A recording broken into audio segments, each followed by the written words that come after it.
This morning I want to start by asking the question, are you afraid of the unknown? Do you like to know what happens next? Do you read the end of the book first? What happens when you can't know certain portions? You don't know exactly what's going to happen next. Do you feel uncomfortable? In Revelation, we know a lot of what's going to happen. We have events and details of the future. But if we are actually living through this, it would become quite apparent that there's a lot that we don't know. If a plague is happening, what do I do? If the vegetation near my state is being burned after the first trumpet, do I move? Do I go somewhere else? What do I do? As God's people, what does He want us to do? Where does He want us to go? What will God's direction be for us?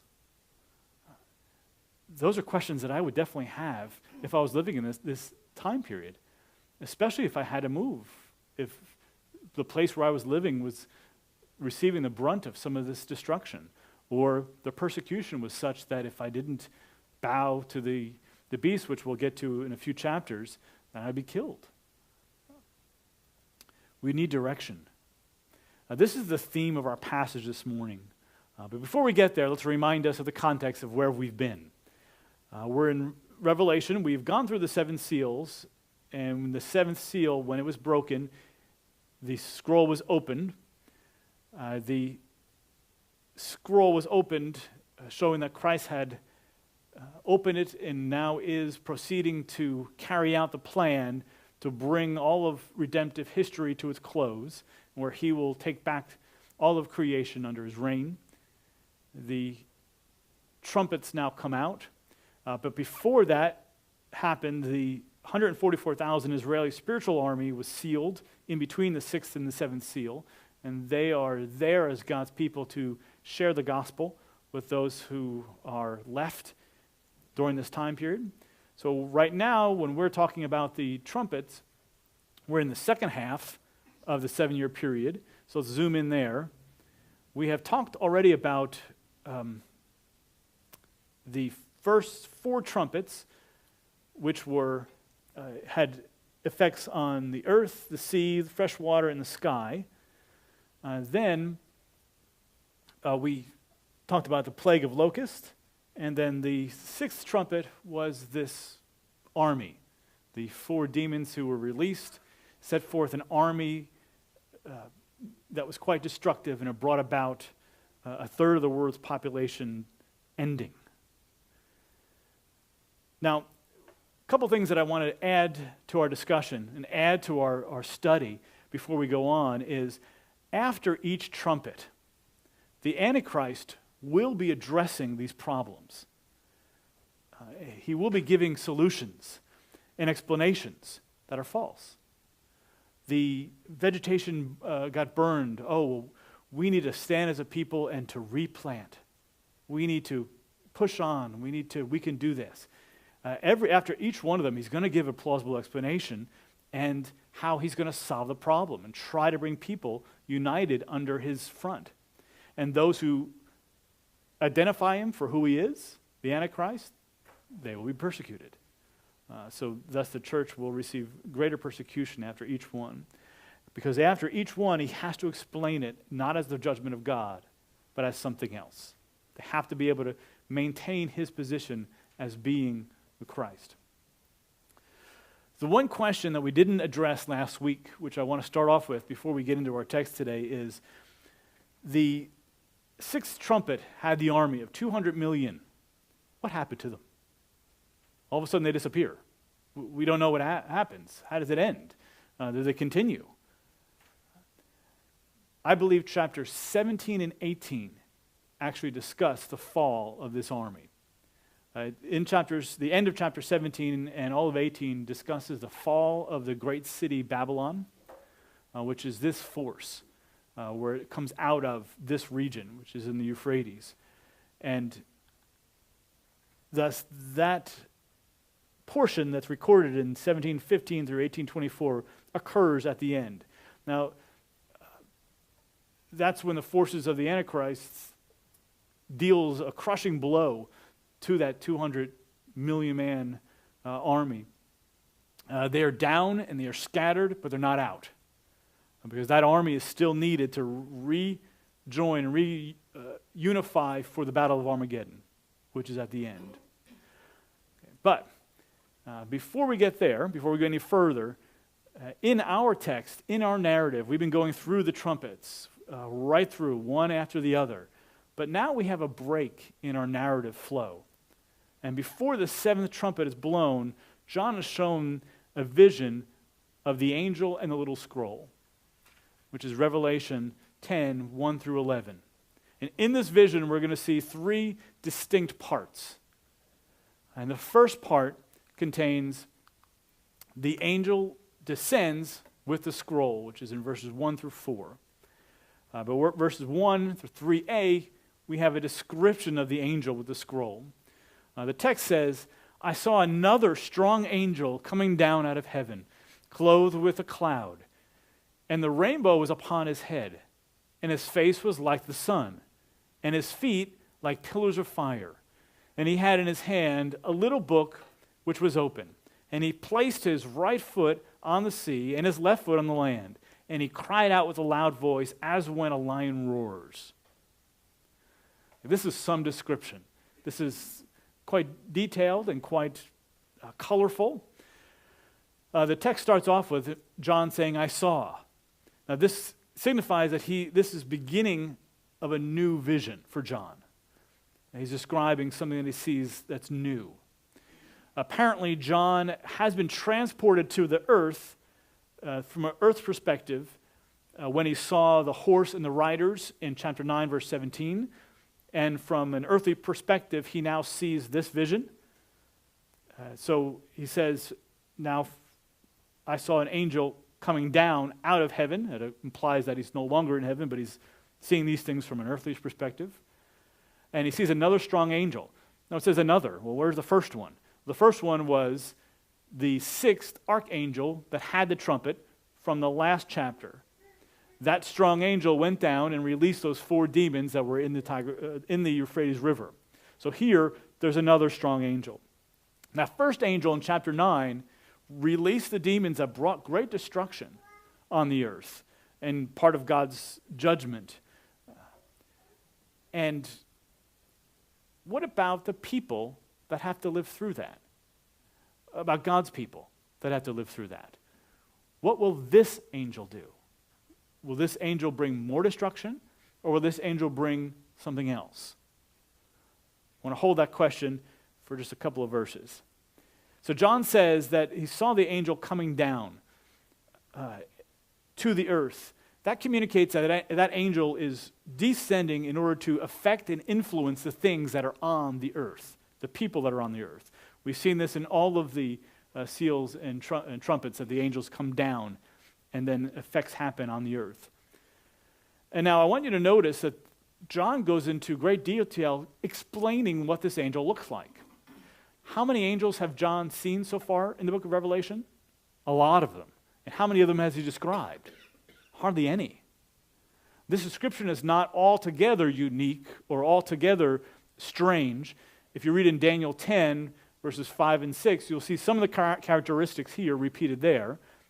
We saw also in the glorified Christ in chapter 1, some of the characteristics are also similar. But because John takes the time to describe this angel, there has to be something in the description that gives us information. There's something that's important in his appearance that makes a point that he's trying to get across. He doesn't have to take the time to describe these things, so these descriptions must be important. So let's look at those descriptions. First, it says he's clothed with a cloud. Now, the cloud usually signifies God's glory. In the Old Testament, there's a cloud of God's glory in the temple, where God comes into a cloud. Christ, when he returns, will be in the clouds of the heaven. It describes glory, and because of God's glory coming, it implies judgment. Because anything that's not glorious will have to become glorious.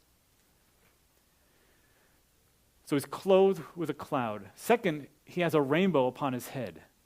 Now, a rainbow signifies God's promises of mercy. So before, on his head, crowned on his head, all before him, what is most visible and characteristic about this angel is that he's coming with God's promises in mind. That's a good thing. God's promises are always a good thing. And it can be for deliverance and it can be for judgment. He promises both.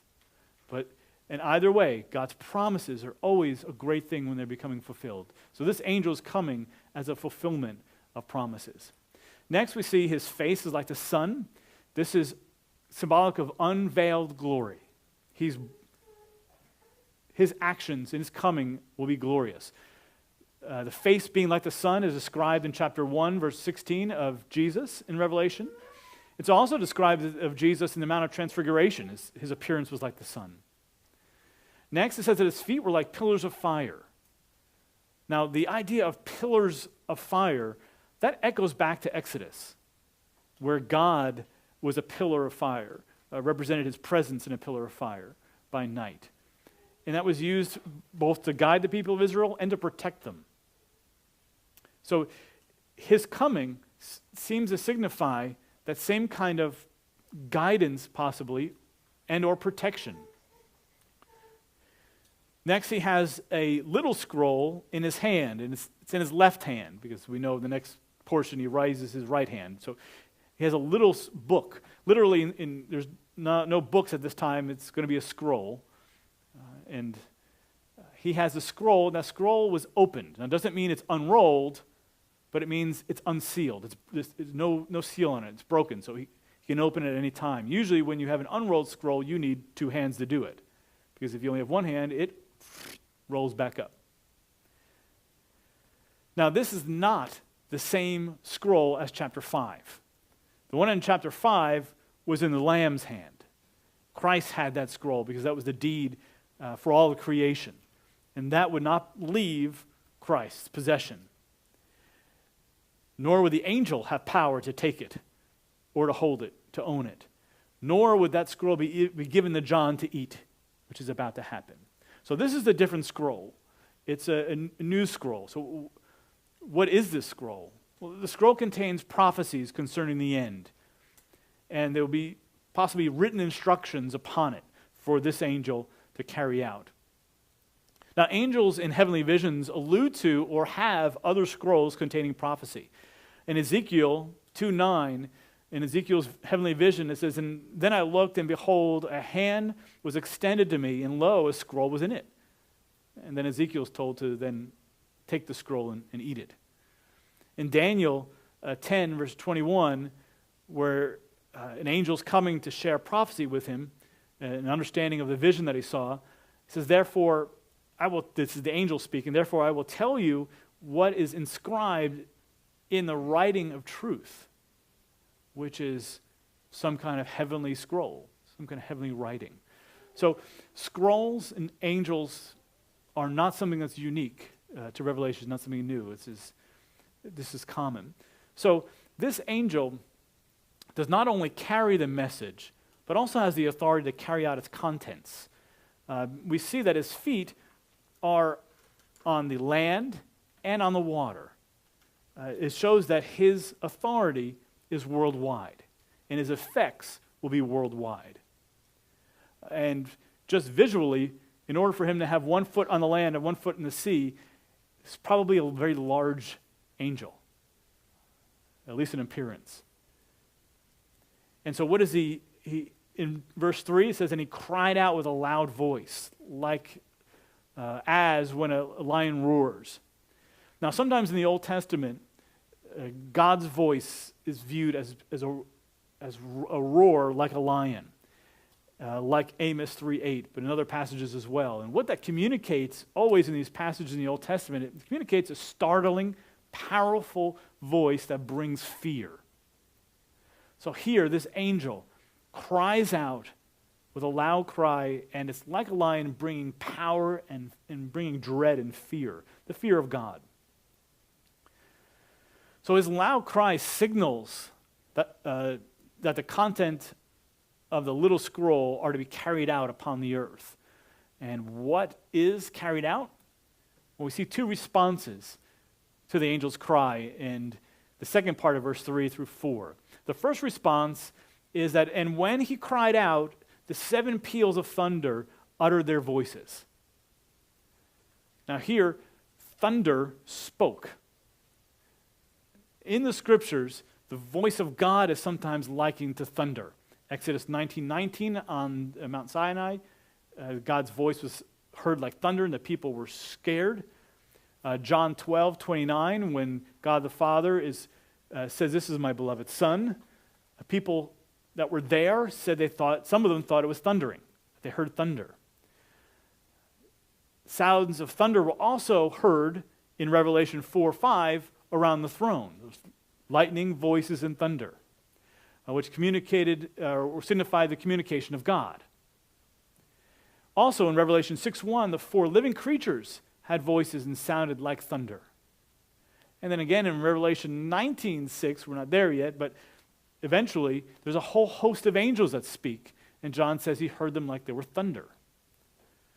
So here, when it says the voices, 7 peals of thunder utter their voices, it most likely refers to 7 different angels that bring about 7 different events.